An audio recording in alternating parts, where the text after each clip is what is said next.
काल दिनांक 22 जानेवारी रोजी पहाटेच्या वेळेला यातील आरोपी नामे शिवदास तुकाराम गीते याने आपल्या राहत्या घरामध्ये सकाळी 4:30 वाजण्याच्या सुमारास आपल्या पत्नी बरोबर घरगुती वादातून आणि तिच्या चारित्र्यावर संशय घेऊन शिलाई मशीनच्या कात्रीनं तिच्या गळ्यावर वार करून तिची हत्या केलेली आहे। हत्या केल्यानंतर सदरचा आरोपी आहे हा खराडी पोलीस स्टेशन येथे आलेला होता। त्याबाबत पोलिसांनी तात्काळ दखल घेऊन पोलीस स्टेशन चंदननगर या ठिकाणी अपराध क्रमांक 40/2025 भारतीय न्याय संहिता कलम 103(1) अन्वये गुन्हा दाखल केलेला आहे। आरोपीला अटक करण्यात आलेली आहे। आरोपीने घटना केल्यानंतर गुन्हा केल्यानंतर एक व्हिडिओ ग्रुपवर टाकलेला होता।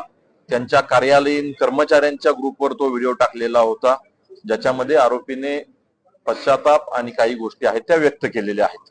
सदरचा मोबाईल आणि आवश्यक असणारे सर्व पुरावे पोलिसांनी प्राप्त केलेले असून गुन्ह्याचा पुढील तपास सहाय्यक पोलीस निरीक्षक राहुल कोळपे हे करीत आहेत। सदरचा आरोपी आहे तो मूळचा राहणारा बीड जिल्ह्यातील आहे आणि त्याची पत्नी आहे ती अहिल्यानगर जिल्ह्यातील आहे।